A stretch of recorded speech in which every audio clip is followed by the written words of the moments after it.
हमारा जो अब अगला था वो था संसदीय विशेषाधिकार, पार्लियामेंट्री प्रिविलेजेस। और इसमें क्या होता है कि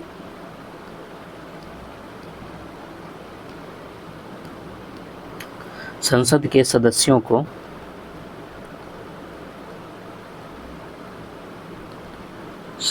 को अपने कार्यों का समुचित निर्वहन करने के लिए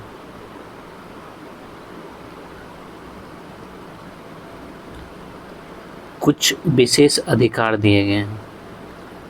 भारतीय संविधान में कुछ विशेष अधिकार दिए गए हैं, इसे ही संसदीय विशेषाधिकार कहा जाता है। और जो संविधान का अनुच्छेद 105 है, इसमें संसद सदस्यों के लिए विशेषाधिकार दिया गया है।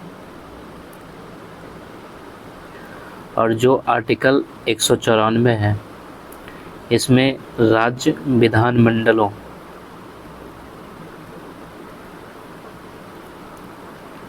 के सदस्यों के लिए जो है ऐसे अधिकार की चर्चा की गई है। और ये अधिकार जो है संसद सदस्यों के साथ साथ जो है भारत के महान्यायवादी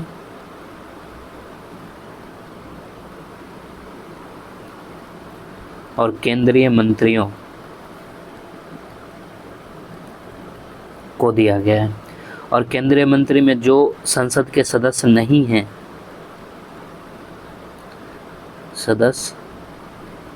हैं उनको भी दिया गया है।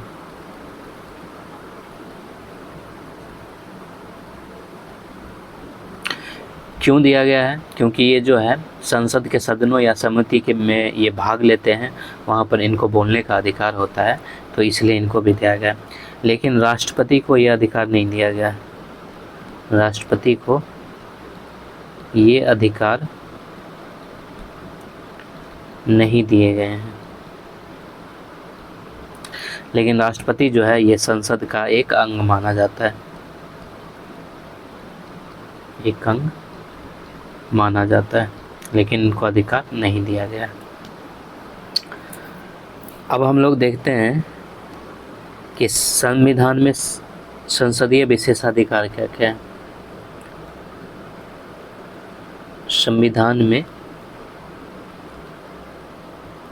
संसदीय विशेषाधिकार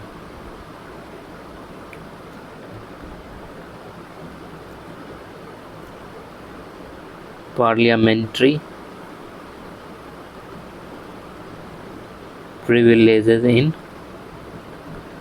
कॉन्स्टिट्यूशन। जैसे कि हमने संविधान के अनुच्छेद 105 की चर्चा की,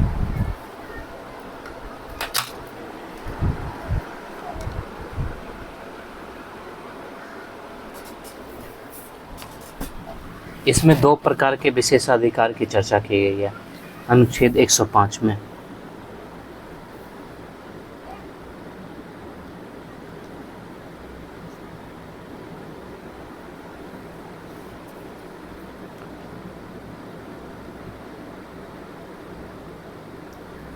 संविधान के अनुच्छेद 105, इसका संबंध जो है संसदीय विशेषाधिकारों से है। और अनुच्छेद 105 में 2 विशेषाधिकार की चर्चा की गई।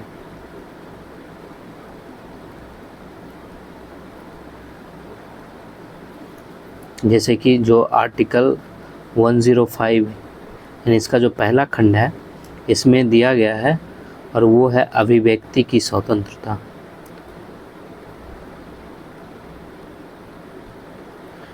और दूसरा इसका जो पार्ट है 105 का दूसरा जो खंड है, इसमें कार्यवाहियों के प्रकाशन का अधिकार दिया गया, ये दिया गया है। इसके अतिरिक्त जो इसका तीसरा खंड है, 105 का जो तीसरा खंड है, ये मूल संविधान में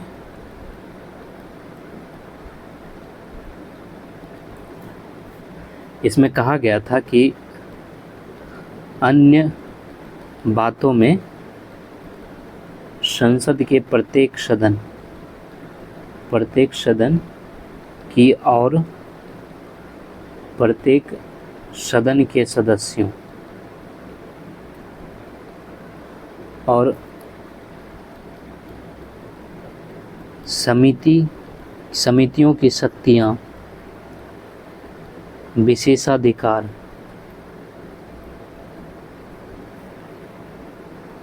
और उन्मुक्तियाँ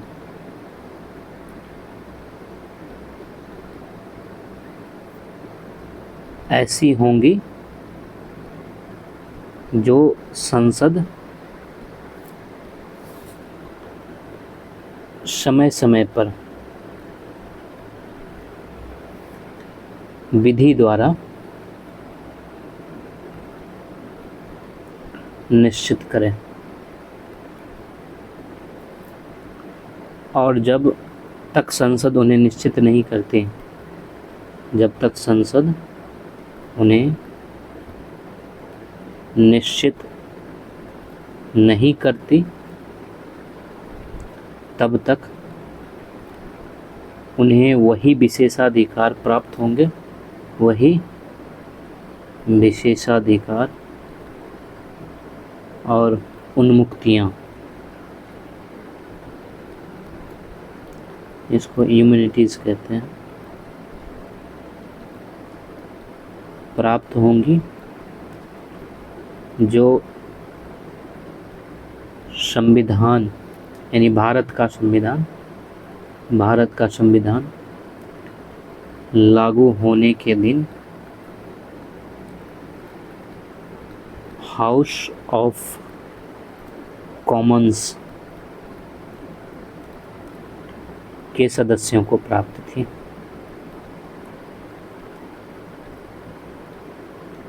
ऐसा कहा गया था। और जो 44वां संविधान संशोधन किया गया,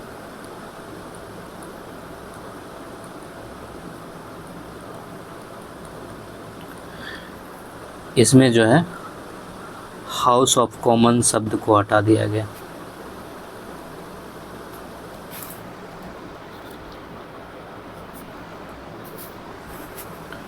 इसको जो है हटा दिया गया।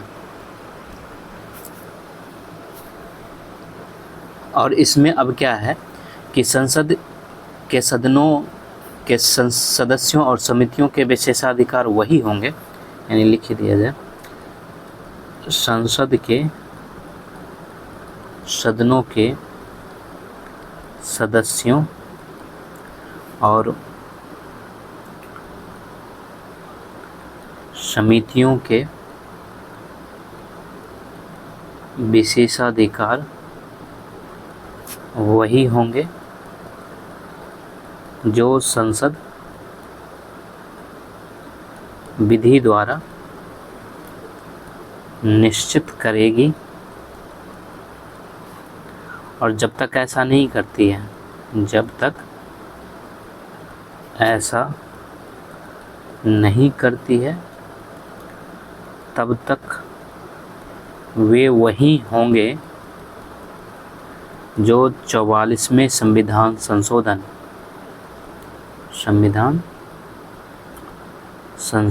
के लागू होने के ठीक पहले संसद सदस्यों को प्राप्त थे। बातें वही है, बस थोड़ा सा घुमा के लिख दिया गया है।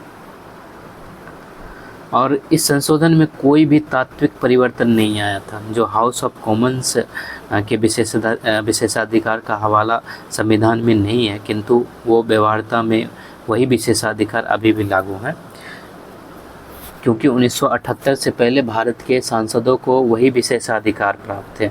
क्योंकि 1978 में 44वां संविधान संशोधन हुआ था और इनमें परिवर्तन तभी होगा जब संसद इससे संबंधित विधि बनाए, किंतु ना तो संसद ने और ना ही राज्य के विधानमंडल ने अभी तक इस पे विधि बनाई है। तो अभी तक संसद हो गया और राज्य विधानमंडल हो गया, इस पर विधि नहीं बनाई है।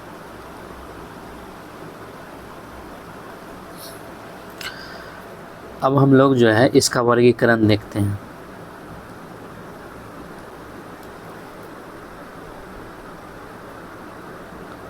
संसदीय विशेषाधिकारों का वर्गीकरण।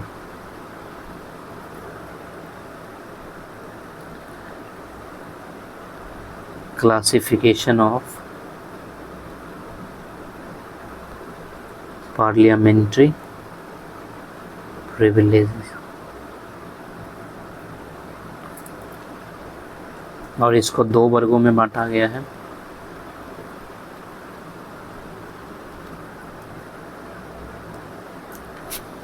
एक वर्ग है ऐसे विशेषाधिकार जो सामूहिक तौर पे प्राप्त है, जो सदन को सामूहिक कलेक्टिव रूप से प्राप्त हैं, और दूसरा है ऐसे विशेषाधिकार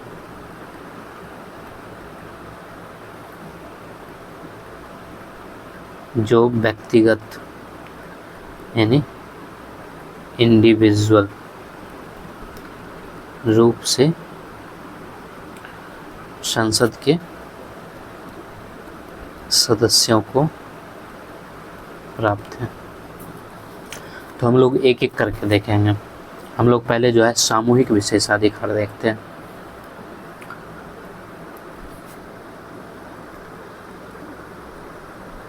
सामूहिक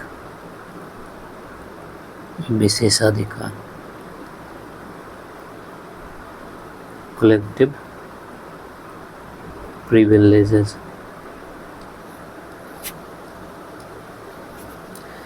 इसके अंदर जो है हम लोग देखेंगे जो कार्यवाहियां चलाने का अधिकार है,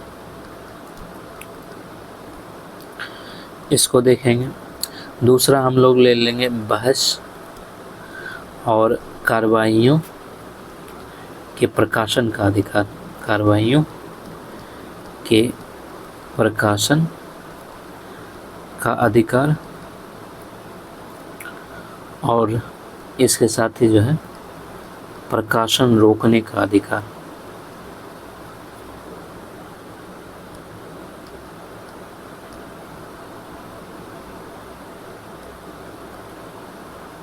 प्रकाशन रोकने का अधिकार। इसके अलावा हम लोग देखेंगे बाहरी व्यक्तियों को सदन से बाहर निकालने का अधिकार।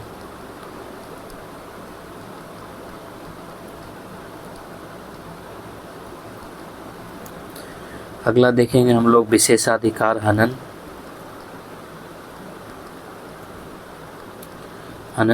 इसमें हम लोग देखेंगे दंड देने का अधिकार। इसके अलावा हम लोग देखेंगे अपनी चार दीवारी के भीतर सभी मामलों को विनियमित करने का अधिकार, नियमित करने का अधिकार। इसके अलावा हम लोग देखेंगे साधारण वारंट द्वारा गिरफ्तारी का अधिकार।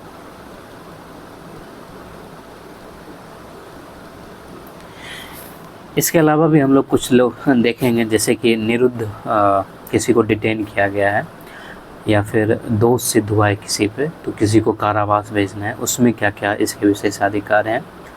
और किसी भी समिति का रिपोर्ट जो है वो साक्ष्य के तौर पर मतलब प्रकाशित किया जाता है या नहीं प्रकाशित किया जाता है, तो उस मामले में क्या विशेषाधिकार है वो हम देखेंगे। तो हम लोग पहले शुरू करते हैं कार्रवाइयाँ चलाने का अधिकार।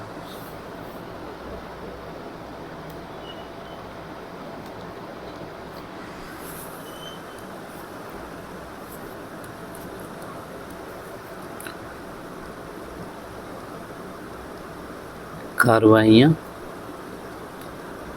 चलाने का अधिकार।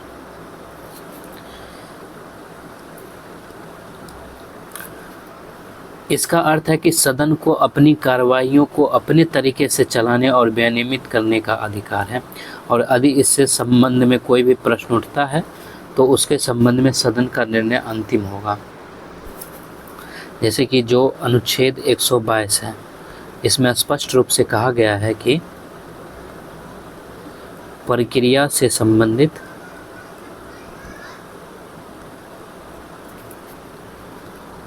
किसी कथित अनियमितता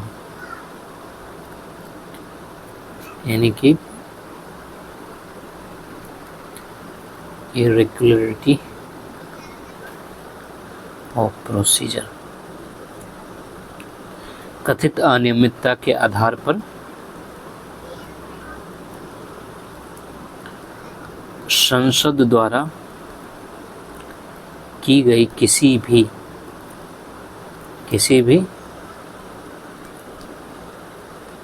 कार्यवाही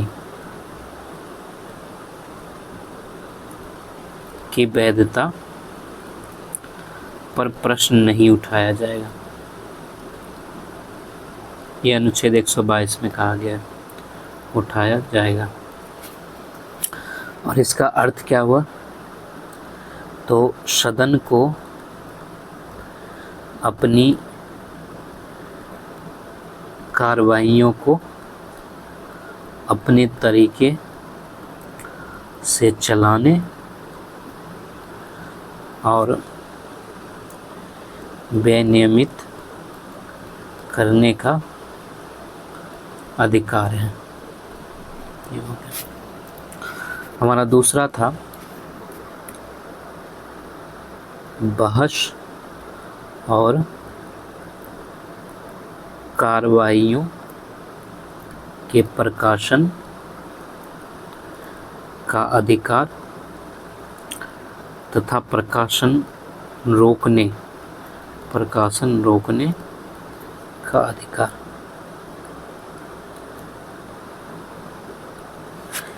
जैसा कि हमारा अनुच्छेद 105 का दूसरा खंड है, इसमें कहा गया है कि इसके अनुसार जो है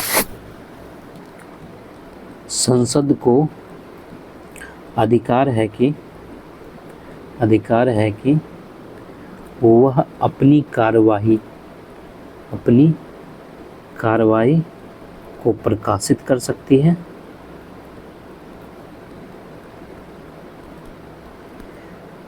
किसी अन्य व्यक्ति को प्रकाशन का अधिकार दे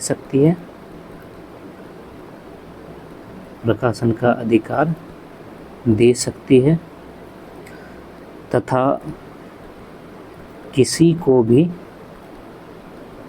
संसदीय कार्रवाइयों के प्रकाशन से रोक सकती है। ये हो गया। और संसद जो है इस उपबंध के अनुसार एक अधिनियम पारित किया है जो कहता है कि यदि कोई व्यक्ति संसद के किसी सदन की कार्रवाई के प्रकाशन सार्था यानी सही अर्थों में करता है और उसके प्रकाशन में कोई दुर्भावना सिद्ध नहीं होगी तो उसके खिलाफ कोई सिविल या आपराधिक कार्रवाई नहीं की जाएगी। जैसे कि इसके मामले में कहा गया है, जो अधिनियम पारित किया है वो अधिनियम जो है संसदीय कार्यवाही प्रकाशन संरक्षण अधिनियम है, जो जनता पार्टी की सरकार ने जो है पारित किया था कि यदि कोई व्यक्ति संसद के किसी सदन की कार्रवाइयों का प्रकाशन सारता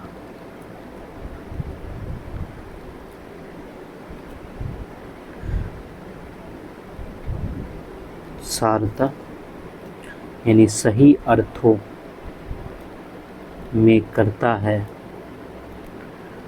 और उसके प्रकाशन में कोई दुर्भावना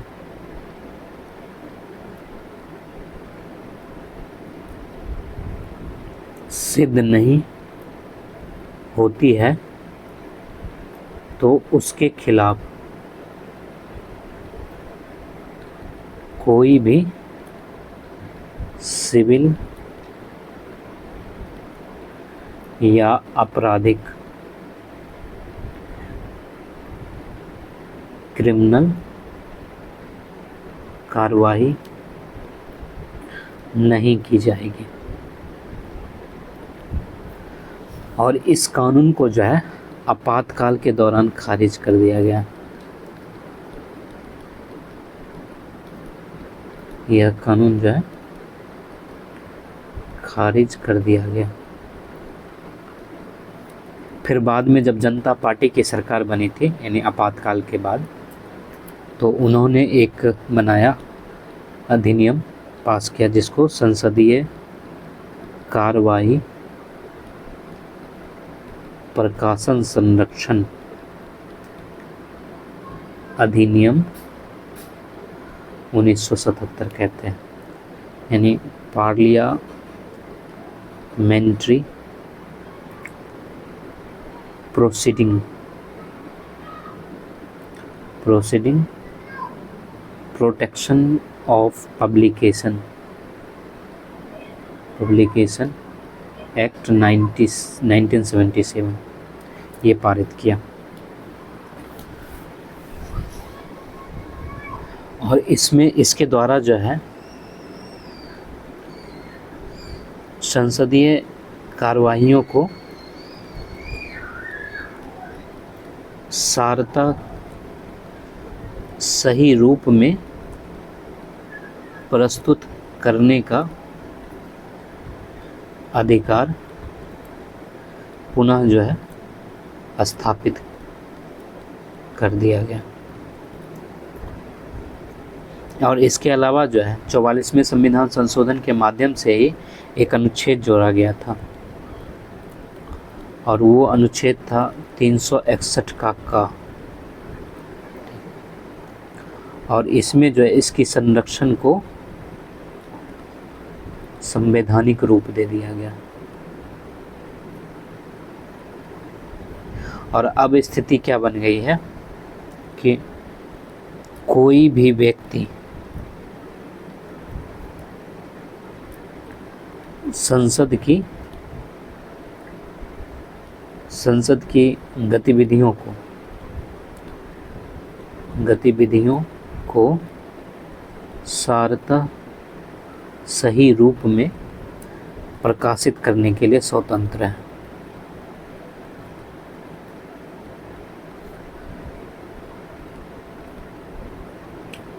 लेकिन इस अधिकार पे जो है दो सीमा भी है।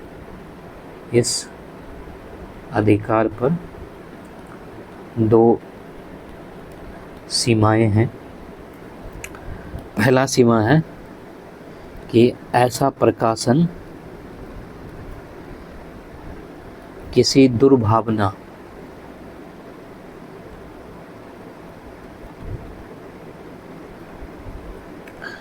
के तहत नहीं होना चाहिए,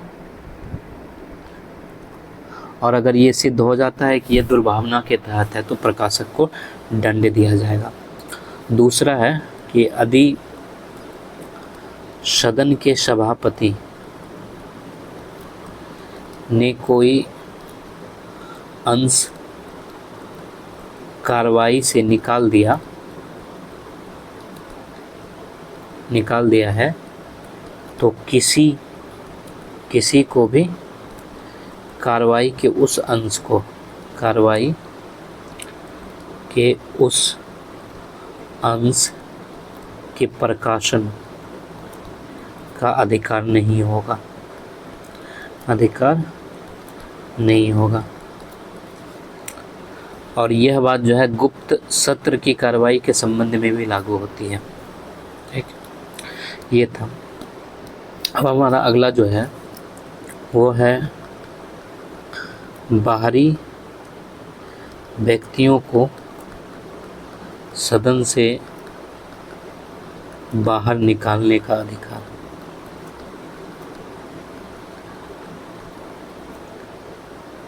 और ये संसद के दोनों सदन को ये शक्ति दी गई है।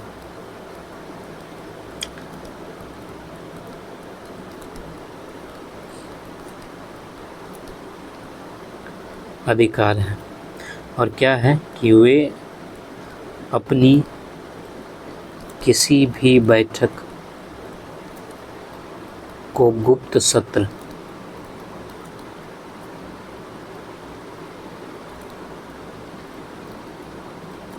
सीक्रेट सेशन में रूपांतरित कर सकते हैं। और इस दृष्टि से उसको हक है कि जो किसी भी बाहरी व्यक्ति को वो सदन से बाहर भेज सकता है।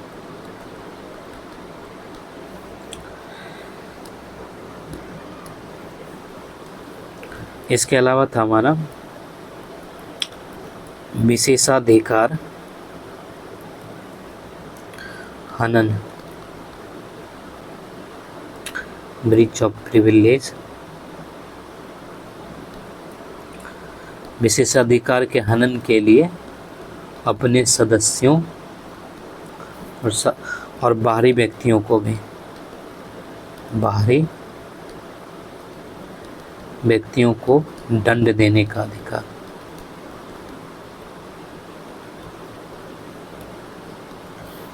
संसद के प्रत्येक सदन को यह शक्ति दी गई है।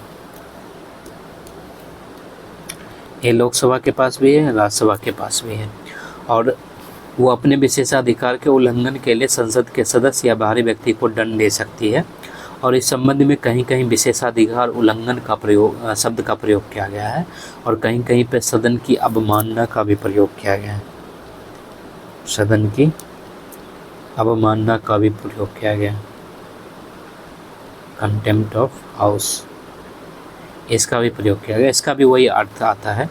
विशेषाधिकार हनन हो या उल्लंघन, इसकी धारणा जो है अत्यंत व्यापक है, क्योंकि इसमें विशेषाधिकार के उल्लंघन के साथ साथ हर ऐसा कृत्य शामिल है जिससे सदन के सम्मान को चोट पहुंच सके या सदन को अपना कार्य करने में अवरुद्ध महसूस हो।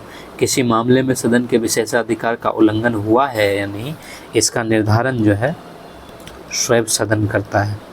निर्धारण स्वयं सदन करता है। इसमें न्यायालय कोई हस्तक्षेप नहीं कर सकता,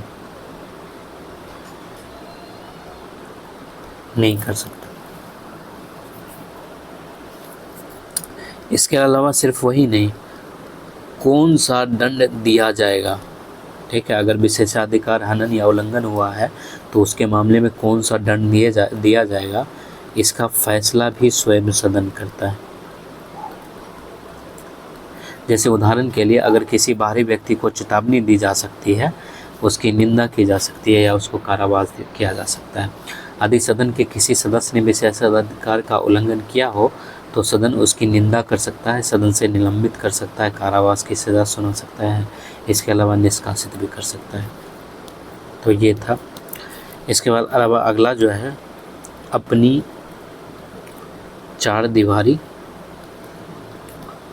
के भीतर सभी मामलों को विनियमित करने का अधिकार। और ये भी सबको प्राप्त है, यानी दोनों सदन को प्राप्त है। यह शक्ति प्राप्त है कि वो अपने परिसर के भीतर उत्पन्न होने वाले किसी भी विषय पर फैसला दे सके। जैसे कि अगर मान लेते हैं कि सदन परिसर में पीठासीन अधिकारी की अनुमति के बिना किसी भी व्यक्ति को, चाहे वो सदस्य हो या गैर सदस्य, उसे गिरफ्तार नहीं किया जा सकता और ना ही उसके विरुद्ध कोई सिविल या आपराधिक कार्रवाई की जा सकती है। इसके अलावा जो अगला था वो था साधारण वारंट द्वारा गिरफ्तारी का अधिकार। और इसका अर्थ क्या है कि संसद के प्रत्येक सदन को अपनी अवमानना या विशेषाधिकार हनन के मामले में किसी भी व्यक्ति को जेल भेजने का अधिकार है। जैसे कि इंग्लैंड में जो हाउस ऑफ कॉमन्स था, उसको अधिकार है कि वह साधारण वारंट जारी करके किसी भी व्यक्ति को कारावास का दंड दे सकता है और न्यायालय को उस वारंट की वैधता जांचने का अधिकार नहीं है। लेकिन भारत की संसद को यह अधिकार किस मात्रा में प्राप्त है, इस पर कुछ विवाद रहा है। जैसे कि 1965 में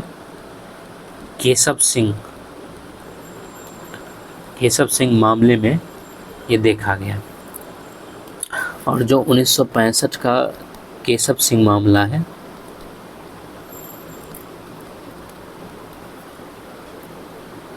इसके अलावा और भी बहुत सारे जो निर्णय दिए गए उसमें यह देखा गया है कि संसद को अपने,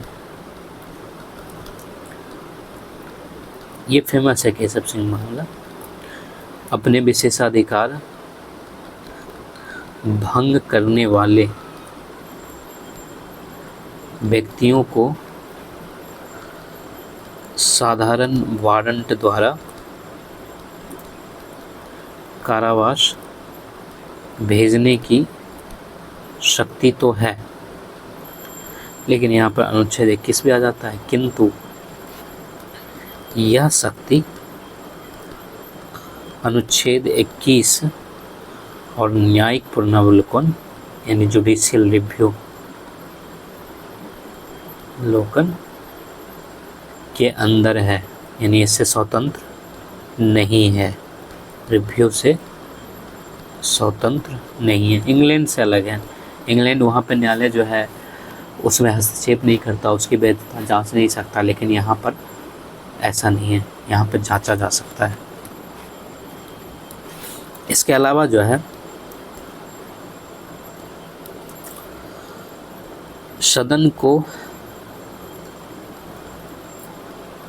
सदन को यह अधिकार है कि यदि उसके किसी सदस्य की गिरफ्तारी हुई है या फिर उसे निरुद्ध किया गया है, यानी डिटेन किया गया है, वह दोष सिद्ध कॉन्विक्ट हुआ है, उसे कारावास भेजा गया है या कारावास से मुक्त किया गया है, कारावास से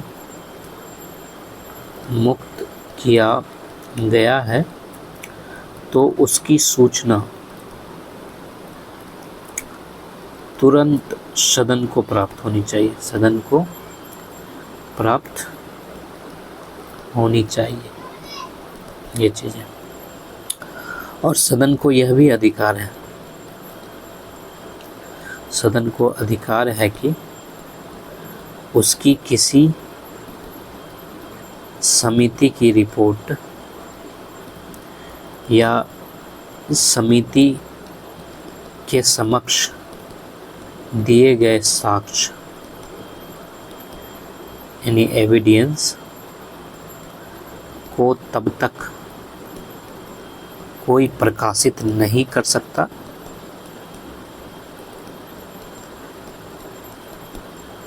जब तक वह सदन के सामने प्रस्तुत ना कर दी गई हो, ये कहा गया। और ये हमारा जो है सामूहिक विशेषाधिकार था। अब हम लोग देखेंगे व्यक्तिगत विशेषाधिकार।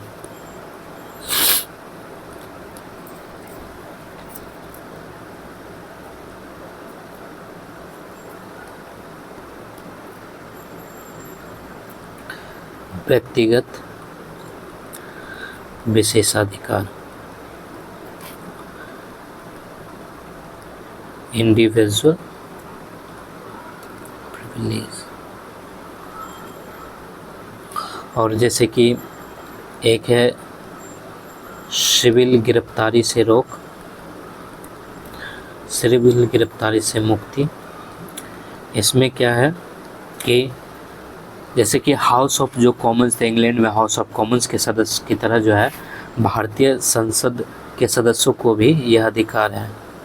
भारतीय संसद के सदस्यों को भी अधिकार है कि उन्हें संसद सत्र के दौरान या उससे 40 दिन पहले तथा 40 दिन बाद तक गिरफ्तार नहीं किया जा सकता। ये चीज़ें हैं। और यह संरक्षण देने का उद्देश्य क्या है? तो उद्देश्य यही है यह संरक्षण देने का कि प्रत्येक सांसद जो है सदन की कार्रवाई में भाग ले सके, संसद की कार्रवाई में शामिल हो सके।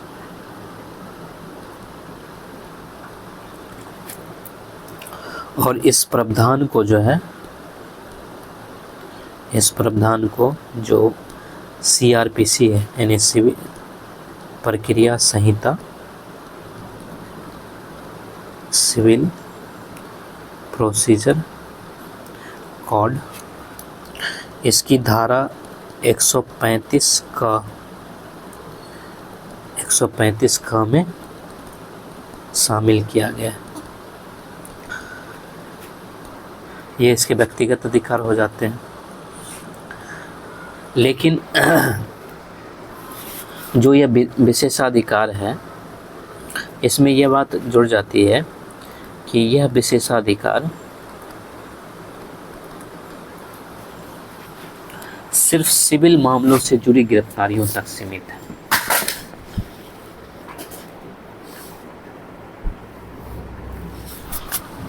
कोई संसद सदस्य जो है आपराधिक मामले में अभियुक्त है, जैसे कि यह विशेषाधिकार सिर्फ सिविल मामलों से जुड़ी गिरफ्तारी तक सीमित है।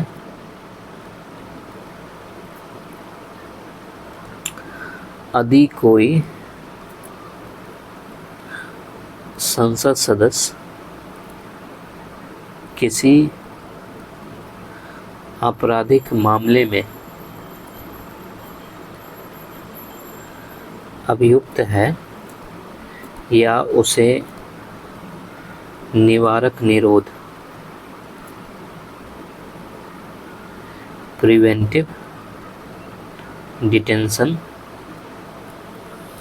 के तहत गिरफ्तार किए जाने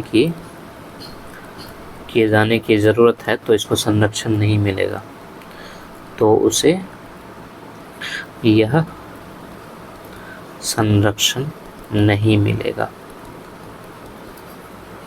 इसके अलावा जो है, जो न्यायालय की अवमानना है वहाँ भी ये लागू नहीं होता है। न्यायालय की अवमानना के मामले में भी यह संरक्षण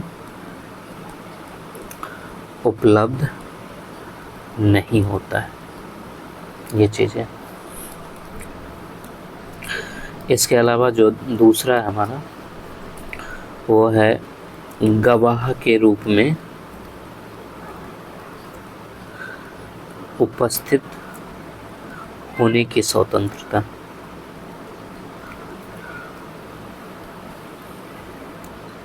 यानी जिस समय संसद का सत्र चल रहा होता है उस समय किसी सदस्य को किसी मामले में गवाही देने के लिए सदन की अनुमति के बिना नहीं बुलाया जा सकता है। इसके अलावा जो है वो है वाक स्वतंत्रता, या फिर इसको जो है अभिव्यक्ति की स्वतंत्रता कह सकते हैं, अभिव्यक्ति की स्वतंत्रता। और हमने इस पहले भी डिस्कशन किया अनुच्छेद 105 का प्रथम खंड। और इसका मतलब क्या है? इसका अर्थ है कि संसद का सदस्य संसद के भीतर की गई अपनी अभिव्यक्तियों के संबंध में पूर्णतः स्वतंत्र होता है। जैसे कि अनुच्छेद 105 का प्रथम खंड है, इसके तहत ये विशेषाधिकार इसको प्राप्त होता है। और इसमें कहा गया है कि इस संविधान के उपबंधों के, और जैसे कि इसमें कहा गया है कि इस संविधान के उपबंधों के और संसद की प्रक्रिया का विनियमन करने वाले नियमों और अस्थायी आदेशों, यानी स्टैंडिंग ऑर्डर्स के अधीन रहते हुए संसद में वाक स्वतंत्र, यानी फ्रीडम ऑफ स्पीच होगा। ये कहा गया है अनुच्छेद 105 के पहले खंड में।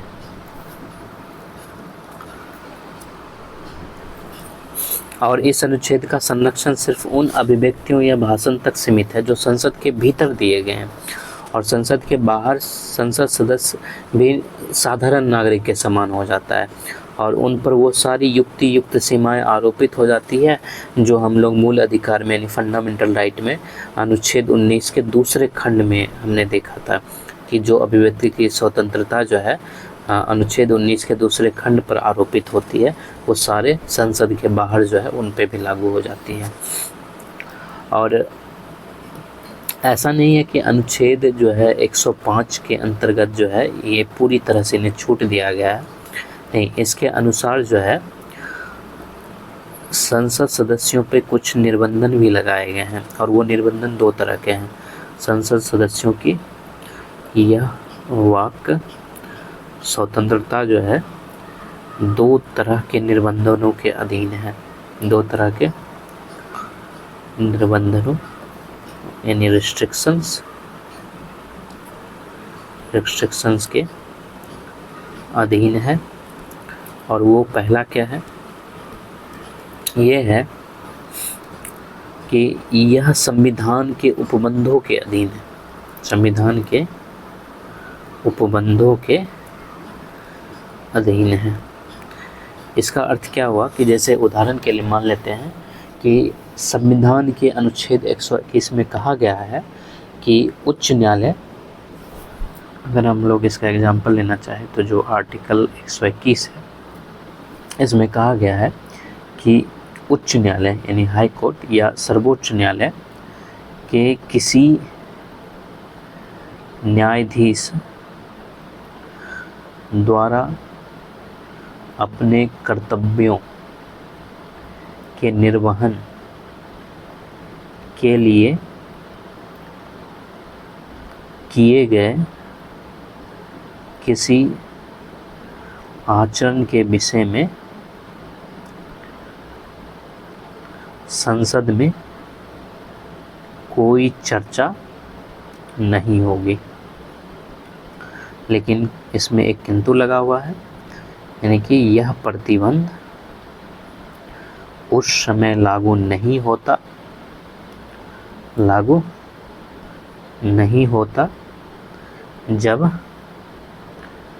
संसद में उस न्यायाधीश को हटाने की प्रक्रिया चल रही होती है, हटाने की प्रक्रिया चल रही होती है।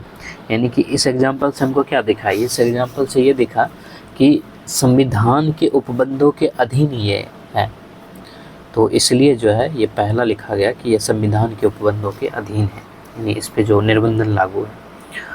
और दूसरा है कि यह विशेषाधिकार संसद की प्रक्रिया का विनियमन करने वाले विनियमों यानी रेगुलेशन या अस्थायी आदेश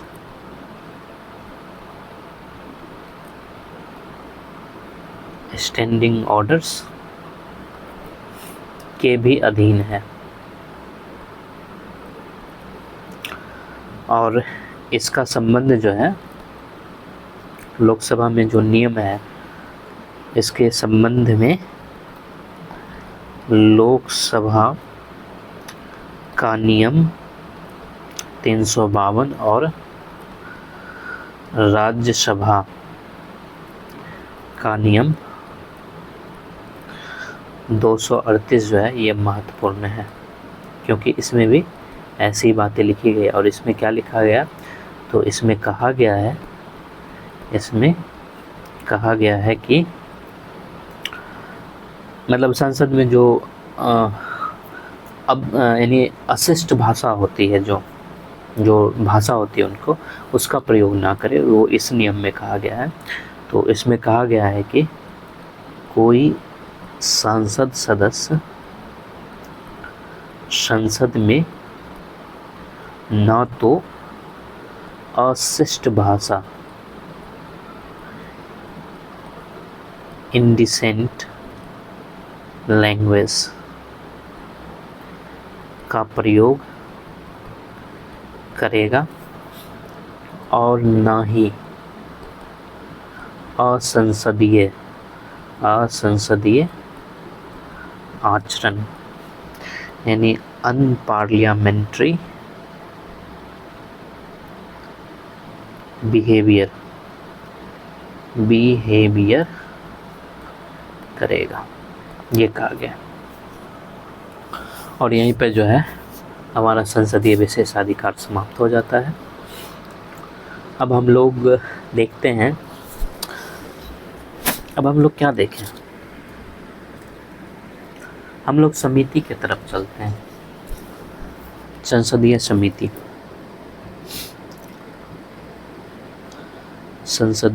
क्योंकि संसदीय समिति छूटा हुआ है और उसके बाद शायद ख़त्म हो जाएगा, फिर हम लोग राज्य विधानमंडल पे चलेंगे। संसदीय समितियाँ, इसको हम लोग पार्लियामेंट्री कमिटीज़ बोलते हैं, क्योंकि संसद की प्रमुख समस्या है कि उस पर कार्य का मतलब बहुत ज़्यादा बोझ रहता है, और जिसके कारण जो है कई बार जो ज़रूरत के विषय होते हैं उस पर पर्याप्त चर्चा नहीं हो पाती है। तो इस समस्या को दूर करने के लिए जो है इंग्लैंड में ही पहले समिति व्यवस्था आरंभ किया गया। वहाँ पर आरंभ हुआ। और इसके कुछ दिन बाद ही जो है, जो अमेरिका का कांग्रेस है, ठीक है, ये इसको अपना लिया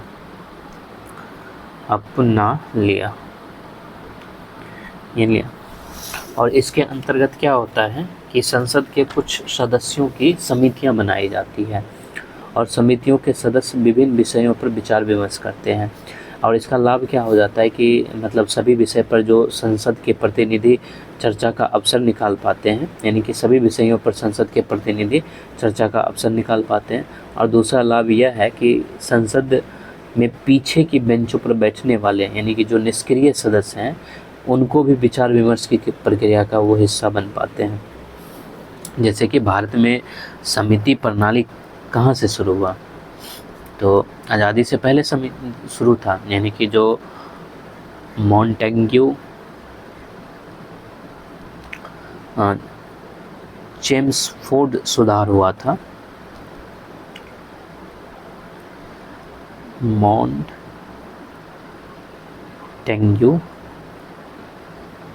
शायद एन नहीं होगा,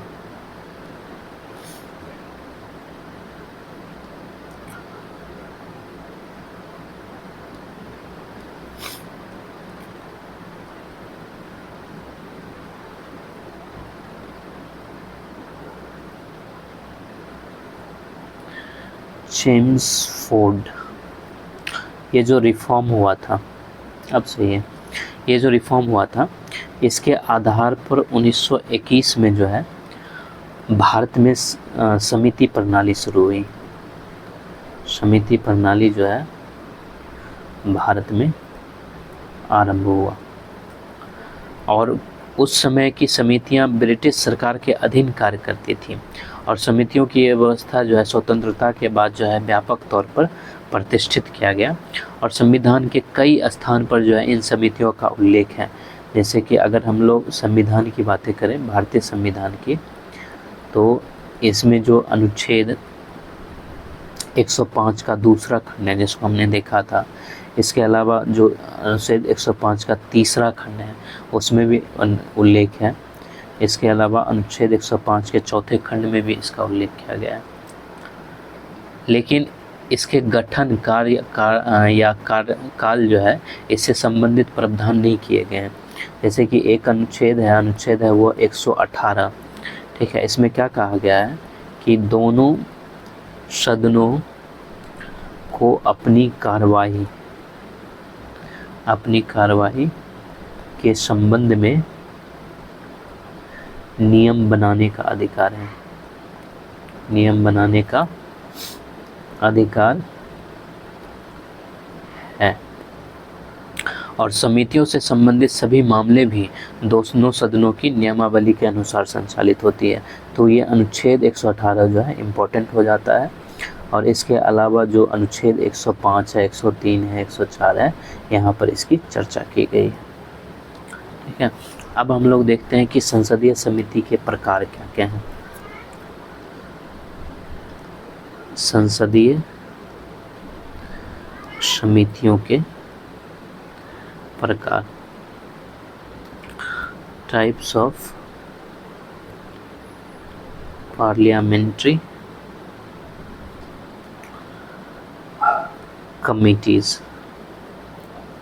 इसके अंतर्गत हम लोग देखेंगे अस्थाई समिति, इसके अलावा हम लोग देखेंगे अस्थाई या फिर इसको तदर्थ समिति भी बोला जाता है, ये देखेंगे। तो हम लोग पहले शुरू करते हैं अस्थाई समितियां से।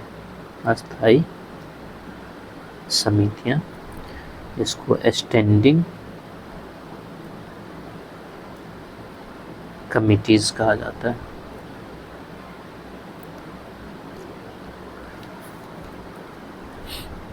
अस्थाई समिति वे हैं जो हमेशा अस्तित्व में रहती है, जैसे कि नाम से ही पता चलता है, हमेशा अस्तित्व में रहती है और जिनके सदस्यों का चयन प्रत्येक वर्ष या निर्धारित समय के अनुसार किया जाता है। और अस्थाई समितियां दो प्रकार की होती है। एक होता है लोक लेखा समिति, अगर इसको प्रकार बोल दिया जाए तो इसको, जैसे कि हम लोग ने बातें की थी, पब्लिक अकाउंट कमेटी हो जाएगा, ये हो गया। और दूसरा जो है वो होता है विभागीय अस्थाई समितियां, यानी इसको हम लोग कहते हैं डिपार्टमेंट रिलेटेड स्टैंडिंग कमिटीज, ये हो गया। तो हम लोग चलते हैं लोक लेखा समिति। लोक लेखा समिति ये क्या होता है? इसमें वैसी समितियां आती है, वैसी समितियां आती है जो लंबे समय से संसदीय परंपरा का अंग है। और जो विभागीय अस्थाई समितियां हैं, इसमें कौन आता है? तो इसमें वैसी समितियां आती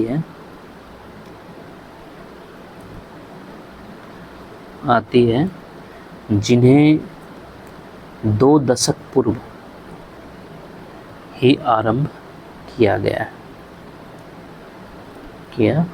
है। ये हो गया। ये था हमारा अस्थाई समिति। हमारा जो दूसरा था वो था अस्थाई या तदर्थ समितियां, और इसको क्या बोला जाता है? Ad hoc committees.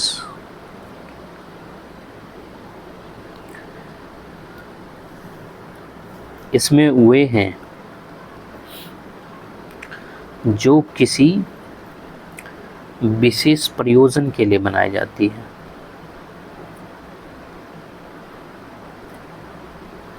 विशेष प्रयोजन के लिए बनाई जाती है, और ये भी 2 प्रकार की होती है। इसमें एक होता है जांच समितियां, ठीक है, जांच समितियां, इसको इंक्वायरी कमिटीज कहते हैं। और दूसरा होता है सलाहकार समितियां,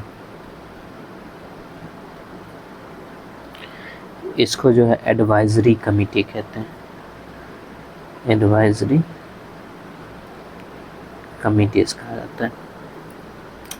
अब जो जांच समितियां हैं, जांच समितियां यानी कि इंक्वायरी कमेटी, इसका गठन जो है, इसका गठन किसी तत्कालिक घटना की जांच करने के लिए किया जाता है। जांच के लिए किया जाता है।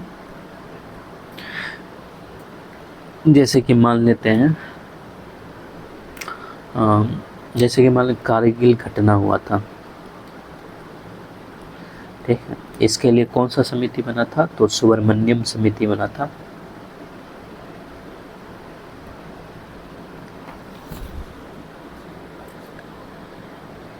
इसी तरह जैसे कि बोफोर्स मामला था, या फिर इसको स्टॉक मार्केट घोटाला कहा जाता है। स्टॉक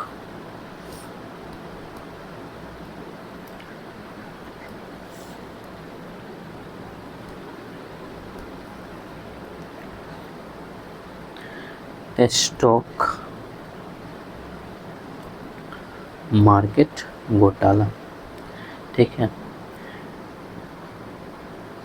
तो इसके लिए भी जो समिति बनी थी वो भी इसी प्रकार की समिति थी। ठीक है। और दूसरा जो हमारा है सलाहकारी समिति, सलाहकारी समितियां, एडवाइजरी कमिटीज। ये क्या होता है? ये वे हैं जिन्हें किसी विधेयक पे विचार के लिए, किसी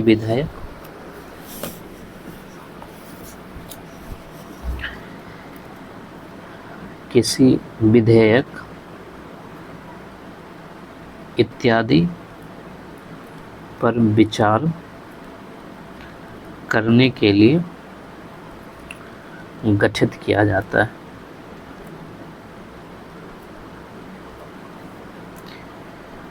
किसी विचाराधीन विधेयक के संबंध में कोई भी सदन यह संकल्प पारित कर सकता है कि उसे किसी सदन की प्रवर समिति या फिर दूसरे सदन की सहमति से दोनों सदनों की संयुक्त समिति को गहन विचार विमर्श के लिए सौंप दिया जाए। और ऐसी प्रवर समितियां जो या फिर ऐसी संयुक्त समिति जो है वह सलाहकारी समिति के अंतर्गत रखा जाता है। ये जो है संसदीय समिति का प्रकार था। अब हम लोग देखते हैं कि समितियों की कार्य पद्धति क्या है, यानी समितियां कैसे कार्य करती हैं। समितियों की कार्य पद्धति, वर्किंग मेथड ऑफ कमिटीज।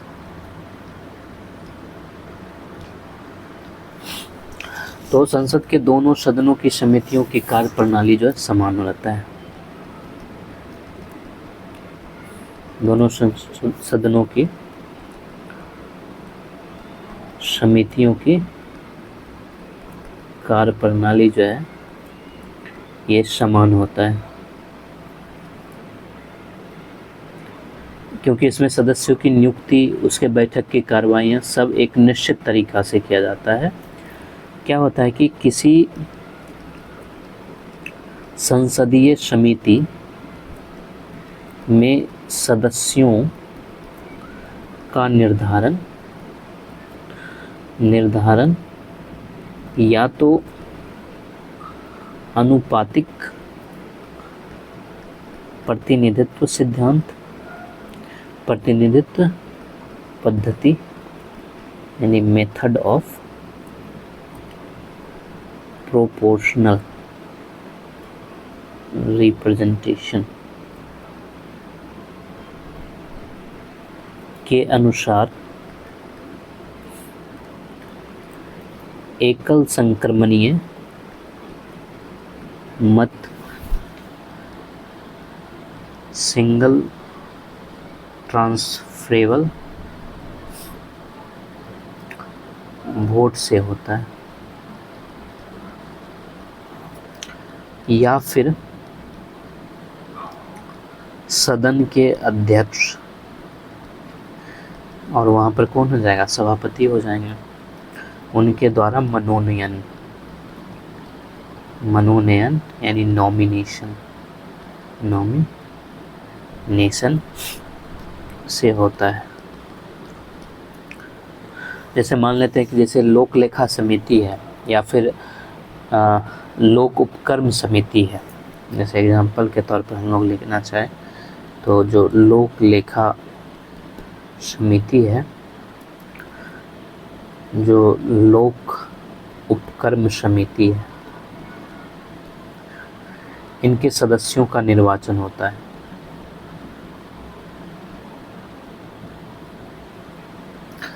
और वहीं पर जो याचिका समिति है, याचिका समिति है यानी कमिटी ऑन पिटीशन, या फिर उसको भी ले सकते हैं जैसे अधीनस्थ विधान समिति है,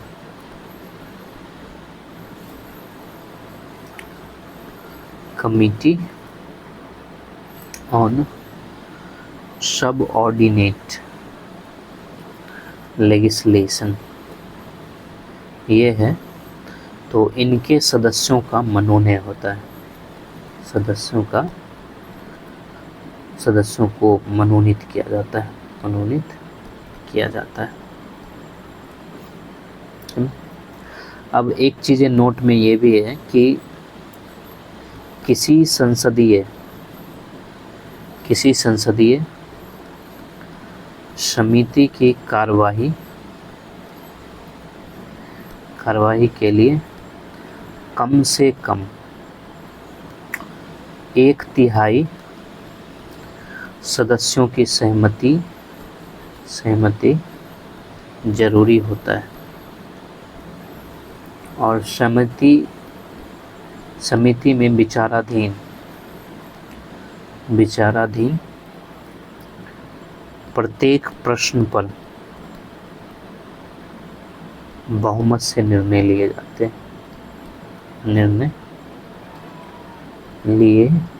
जाते हैं। और यदि मान लेते हैं कि पक्ष और विपक्ष में बराबर मत पड़ा है, पक्ष और विपक्ष में बराबर मत पड़ जाएं, तो समिति का अध्यक्ष ये निर्णायक मत डालेगा, निर्णायक मत यानी कास्टिंग वोट डालता है। ये चीज़ें, इसके अलावा ये भी है कि समिति की सारी बैठकें गोपनीय होती हैं, समिति की सभी बैठकें गोपनीय होती हैं। इसके अलावा इनकी कार्रवाई को भी गोपनीय रखा जाता है, इनके रिपोर्ट को भी जो है गोपनीय रखा जाता है। और जब तक वो सदन में पेश नहीं कर दिए जाते हैं, ये बैठक संसद भवन या संसदीय सौध में होती है। हालांकि अध्यक्ष या सभापति की अनुमति से ये बैठक कहीं और भी आयोजित की जा सकती है। समितियों को हक होता है कि वो मौखिक या लिखित साक्ष्य लें, और ज़रूरत पड़ने पर प्रमुख संसदीय समिति किसी विषय विशेष की जांच के लिए उप समितियाँ भी बना सकती है। तो ये इनकी कार्य पद्धति है। और संसद के प्रमुख समितियाँ कौन कौन है,